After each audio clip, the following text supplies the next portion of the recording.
What's up, guys? Welcome back to Tech Tuesday. For months, we've been itching for a good enough reason to revisit one of your and ours favorite Tech Tuesday topics, the Tidal hi-fi music streaming service. And we've finally found that reason in a new Tidal exclusive music video from Tidal co-owner Kanye West for his song Famous off of his no longer Tidal exclusive album, The Life of Pablo. And this is no normal music video. This music video has tits, it's got ass, and it is not safe for work. No. And all those tits and asses belong to people like Taylor Swift, Rihanna, Amber Rose, Donald Trump, George W. Bush, Bill Cosby, Caitlyn Jenner, editor-in-chief of Vogue Anna Wintour, Ray J, Chris Brown, and of course Kanye West himself and his wife Kim Kardashian West. He put Ray J in there? Oh yeah. For what reason? For making a sex tape with his wife? Self-deprecation? I don't know. He's connected to all of them. What's the Donald Trump connection? He's a hot topic. All right, well. He's Google trendy. Okay, well. Anyways, the video is obviously scandalous. You aren't gonna find this kind of thing on YouTube, son. First off, it violates the terms of service and will get a strike put on your account. But second, and most importantly, you can only find it on Tidal because it's a Tidal exclusive. Although I think it would skirt the YouTube rules because it's considered art. But after hyping the video's premiere for days, Kanye finally released it last Friday night, and it instantly made the news like no music video before it. Because it's not every day you see 12 celebrities lying naked in bed together taking a cute little nap. It's not often. No. Only about once a month. Yeah. So Americans, you can act prude all you want. The fappening already proved that we're all just a bunch of voyeuristic perverts. So pretty much as soon as the video was released and screenshots from it started popping up on social media, it became the weekend's biggest news. And it raised a lot of questions like, how the hell did this video even get made? And the answer seems to be, it's actually some extremely well done wax models. Madame Tussauds was maybe a part. Yeah. So how the hell did Kanye get all these people's permission to use their realistic nude likeness in this video? And the answer to that is he did it. No. Which it obviously would seem like a great way to get yourself sued by some very, very rich people. But Kanye apparently doesn't mind. In fact, he tweeted shortly after the video's premiere, "Can someone sue me already?" Hashtag I'll wait, though he later deleted it. He could very easily be sued though, since the video is behind Tidal's paywall and he's been holding paid screenings of the video in various cities around the world, meaning he's directly profiting off of it. But so far it seems like everyone who was depicted in the video is well aware of the Streisand effect and is very wisely just ignoring it and not drawing any extra attention to it. Who knows though, he and Tidal still could get stung pretty hard by a civil lawsuit any day now. Trump's that Trump card, he'll sue you over anything. But is his little dick in it? No, they covered up his little dick. If you guys want to see his little dick, You can't show it on YouTube. oh, put the black mark over it. Making Blur it Tory out. work too hard. It's That's got the smallest black mark. Anyway, in the short term though, the whole thing is fucking brilliant marketing for Tidal because in order to see what all the fuss is about and get a good gander at those wax titties, you have to be a Tidal member, which for a lot of people just means signing up for a free trial and then inevitably forgetting to cancel your membership before they charge you. It's genius. I signed up for Tidal to watch it. They got me. And I made sure You to did it for free. Right, I made sure to set a lot of alarms in my phone, cancel Tidal before 30 days is up. Oh, they'll get you anyway. But I signed up, I tried out the service, and it's not bad. I'm not gonna stick with it, but it's not a bad service, especially if you like artists like Kanye, Rihanna, Beyonce. I don't know. I made the switch to Apple Music. That's a whole different topic that we can get It into. doesn't even work on your phone though. It'll get there. You're on the phone with tech support. It'll get there. It'll get there. It's But worth, Beats One is worth it. Tidal works perfectly. Have you tried Tidal? No, I want Beats One. We'll get into it at a different time. Beats One is the best option for. But have you tried Tidal? I did try it when wax titties. When it first was released. It has wax titties. I can Google image search the boobs. Who knows what Kanye's gonna show next? Maybe a wax dick. There was no dick. Yeah. He might show his dick. That would be great. Switch the title. Anyways, let's move on to another tech topic, because this is all over our Tech Tuesday videos, especially recently. Hillary Clinton and those damn emails. So just to recap in case you haven't been paying attention, when current presidential candidate Hillary Clinton was serving as President Obama's Secretary of State from 2009 to 2013, she used her own private email server set up in her house to communicate using her own personal BlackBerry phone, never actually switching to a much more secure State Department email and State Department issued phone. So aside from this being a clear and intentional violation of the State Department's rules on record keeping and security, Hillary's personal email was breached an unknown number of times, putting an unknown amount of confidential information into the hands of God only knows. But now we've got even more details on this whole thing thanks to judicialwatch.org, a conservative-leaning advocacy group focusing on transparency and accountability in the US government.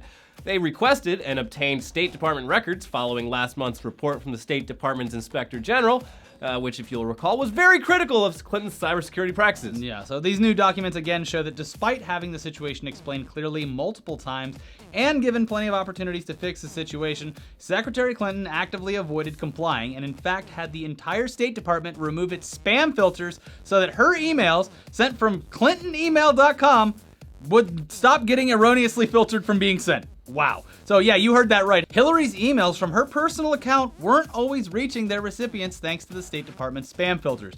So rather than just switch to the State Department email account that she should have been using the whole time, she had the entire rest of the State Department put their security at risk for her benefit. Seems like a real leader to me. But they also she got all these people behind a terrible idea. To give a weight on both sides of the thing, there was a conservative advocacy group that did pull all of the records and all of the things used in Libya where the 4 people died, and found no wrongdoing on her part in that situation. Benghazi! So it's a tit for tat kind of situation, and that's not because she's a woman, or the fact that she has multiple tattoos. Well, this is Tech Tuesday, not Benghazi Tuesday. It's Benghazi Gate Tuesday. But let's move on. Yeah, speaking of filters, meme ship posters noticed something odd was going on with Facebook earlier this week. The classic Fire Goose meme that dates all the way back to 2010, which appears to feature a goose calmly standing around with the top of its head on fire, but is actually just an optical illusion caused by a goose walking past a campfire, was suddenly being censored by Mark Zuckerberg himself. Well, okay, not really, but somehow all of a sudden Facebook posts containing the Fire Goose, they were all blurred out and hidden behind a warning saying, this photo was hidden because it shows mature content, such as graphic violence, which is the first time I've seen this. Yeah, I didn't even know that Facebook. was a function. Yeah, and it's all to protect us from seeing a goose, which is also strange. You can still, of course, clearly see photo and get your daily fix of Fire Goose, but it would seem that someone or multiple someones have seen Fire Goose and believed it to be animal cruelty, and then they flagged it. And because of this, Facebook's image recognition algorithm went and put the mature warning on every Fire Goose it could find, even some posts from all the way back in 2010 when Fire Goose was just a little fire gosling. Tweet, tweet. They also did it to, people were redoing the Fire Goose and putting them in different situations, putting them on album covers and all that stuff, and it every single time would trigger the algorithm. Facebook's AI was on Fire Goose alert. Yes. Don't think I didn't see that Fire Goose. Yeah. I know you photoshopped Fire Goose in a different situation than Fire Goose originally was in. We know what Fire Goose is. We're not stupid. There's like in their back room in Facebook, there's like a most wanted list, and Fire Goose is like #1 with a dot like right there and a bunch of strings all leading to and him. it's like one of those fugitive profiles where it's like, hey, maybe he got a haircut. Maybe he has a mustache now. Like, this is the original Fire Goose. Here's Fire what he Goose looks might like in have a beard now. 2016. We've aged him to show what Fire Goose looks like today. Yeah, so the whole thing's weird, but hey, at least now we all remember Fire Goose. Yeah. Hey, we even got some newer, danker, shitpostier memes out of it. Yeah. Speaking of which, our colleague, Phil Larigo, apparently has some especially low-effort memes for us today, and also some news to go along with it. So tell him about the thing, Phil. We're actually recording at the same time today. Yeah, it's weird. He almost tripped and broke his neck. That would have been kind of cool. I could sell a meme of Ricky like, whoop, and he'd be slipping around. So memes are very expensive. They're a lot. So what are you guys doing? You guys running Windows 7, Windows 8? Not for long if Microsoft has their way. Bill Gates' goons up in Redmond want to strong-arm you and your elderly family members into upgrading to Windows 10, which I just found out is not named after the 10 guy. So why are they... 10 guy? They just showed the picture on screen. Dude, you're getting a 10? That one? No, No. it's the guy that's high on the marijuana. He's super high, and I was thinking like it's Cool. high quality, and we'll kind of go. So why are they forcing the upgrades? According to Microsoft's chief marketing officer, quote, "We worry when people are running an operating system that's 10 years old, the next printer they buy isn't going to work well. Or they buy a new game. They buy Fallout 4, a very popular game, and it doesn't work on a bunch of older machines." What? User error. Who prints? Hold on, you're telling me my new printer's drivers won't work on Windows 7? Fuck you. Yes, this quote's from February, but who the fuck says shit like Fallout 4 is a very popular game? Fuck this guy and is condescending to us like we're space aliens out there. Like, what, Fallout 4, what's that? Is that a food? I think they're forcing upgrades so they can brag about how many people have migrated to Windows 10 because that number probably keeps their stock price up because it makes their current OS look successful. I mean, also a fully patched Windows 10 is probably a lot more secure than a janky Windows 7 installing some shitty HP with dial-up. But can I still play Flight Simulator 02? Where are you trying to fly to? Because there's a lot of missed connections. Benghazi! Okay, I gotta see For your the email. truth. Kick up the emails, We're Hill. gonna get the truth! So, whenever there's security flaws on Windows, Microsoft looks like idiots who sold their customers software with all the security of a leaky bucket with no top. So, how pushy has Microsoft gotten? Well, they've stooped to scummy pop-up window trickery. You know when you get the pop-up window and there's a red X in the corner and you're like, fuck that thing, and you click it and it's like, uh-oh, that wasn't a red X at all. It was just an image with a red X in it, and now you're getting hit with the drive-by malware download. Yeah. Really? You never seen that shit? I've seen that. Not Microsoft's doing that? Well, here's the thing. They've been nagging users with this pop-up, and guess what that big red X in the upper left does? It closes the window, and then it installs Windows 10. Oh, good. Yeah. So I feel like the guy who came up with this maybe was on the Stanford swimming team. Mm-hmm. Allegedly. I just say that now on this show. I just make up fucking shit and I just say Rock Turner works for Microsoft. Allegedly. So how bad have things gotten? It's a prank. Email.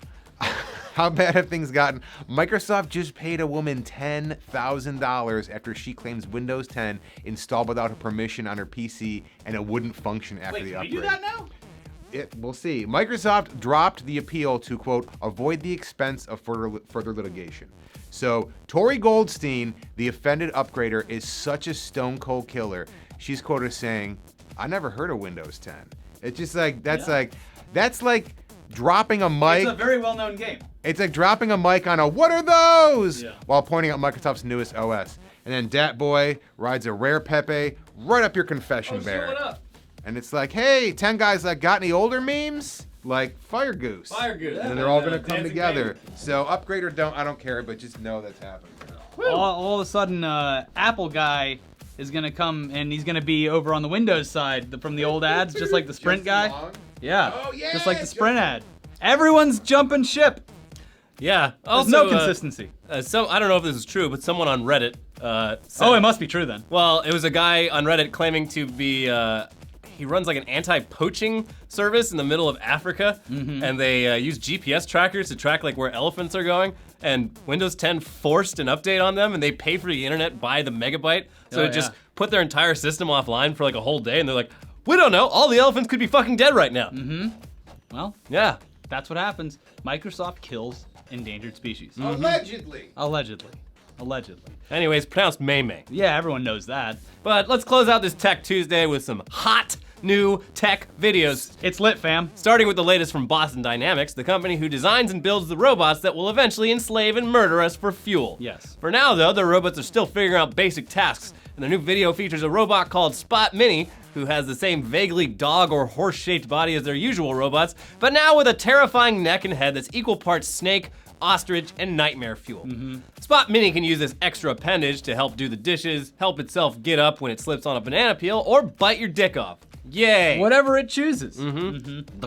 Yeah, it's that. Okay. Windows 10 upgrade. They're upgrading. It's Windows 10 updating. upgrade. Yeah, no, this is terrifying. I mean, we bring this up every time that one of these new videos comes out, but half of these videos are just them like aggressively testing the durability of these things, where they're just knocking them over. They and get letting them right back fall. up. And yeah, they're gonna get pissed one day about this whenever we give them Yeah. feelings, and they're just gonna murder us all. But moving on, here's a video from the UK-based special effects studio, The Mill, who shoot a lot of car commercials and figured out a way to do it without, having to actually use the cars that they're advertising. They built their own car called the Blackbird, which has an adjustable wheelbase and is fitted with 360-degree cameras and motion capture points. This obviously allows them to simply film the Blackbird doing whatever the hell they want out of a car commercial, and then they digitally insert the car they're trying to sell over it using the motion capture points and wheels to match movement. And they use the 360-degree camera to make sure all the reflections on the CGI car model are 100% accurate. Using CGI in car commercials has become more and more common over the last few years, but with mocap systems like this one here, you're pretty much guaranteed to never actually notice that you aren't looking at a real car. I mean, you can just look, even at video games, Gran Turismo, Yeah, it looks and stuff great. like that. And it looks great for years. It just seems like it's so simple to just actually film the car, but who cares? Well, the article I read about this, they said the biggest problem, especially for cars that aren't yet out, is that they're still upgrading little details about the appearance, like pretty much up to the minute. Yeah. So in the past, that's meant like reshoots. Yeah. This one allows them, they can film it. Just download it. Yeah, they can, and they can make a car commercial instantly just by using Nothing's footage they've real already shot. They're like, Well, oh, the- you want a desert? Cool, you The got it. future of car commercials is going to be putting on your VR headset and sitting in the actual car and driving it around. Yeah. So no more test drives, but cars are gonna be irrelevant in the future anyway. Yeah, there's gonna be autonomous, They're all they're gonna gonna be pick you driven up. by Boston Dynamics robots. Yeah, yeah. It'd be like driving Miss Daisy, except it's a robot. The Total Recall guy. Yeah, there you go. They were nice, right? Yeah. Also, if you want more car news, Matt LeBlanc is apparently threatening to quit Top Gear already. It's a real dumpster fire over there at the BBC. If they don't fire Chris Evans, who is not Captain America, it's a different Chris Evans. Yeah. But it's the real Matt LeBlanc. Yeah. So that has nothing to do with tech. It's just really funny. But in other tech news, have you noticed that your YouTube subscriber counts are being a little wonky? Yeah. Have you noticed that some of your favorite YouTubers have suddenly lost tens of thousands or hundreds of thousands of subs? No, Vitaly lost subs? He did. Well, there's a reason for that, and we made a whole separate video about it, so check it out. And then we also did a podcast about something. Nolan North. Nolan North. We Yeah. interviewed Nolan North. And people said the audio wasn't so bad. It's pretty bad. Yeah. Anyways, check that out. We'll see you next time. Bye.